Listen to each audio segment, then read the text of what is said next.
Prime Minister Narendra Modi today said that there is no more rule of anarchy and hatred in Assam, and Assam Chief Minister's efforts ensured peace in the state. Modi addressed the Peace, Unity and Development rally at Dipu in Karbi Anglong district this morning. Chief Minister Konrad K. Sangma has reiterated that revisiting the MOU signed in respect of the 6 areas of difference with Assam would go against the principles based on which the decision was arrived at. The Congress has suspended its 5 Meghalaya legislators for 3 years for anti-party activities.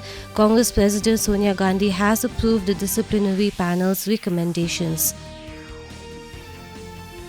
The Union Cabinet on Wednesday approved Universal Service Obligation Fund project for upgrading 2G mobile services to 4G at security sites in left-wing extremism LWE areas.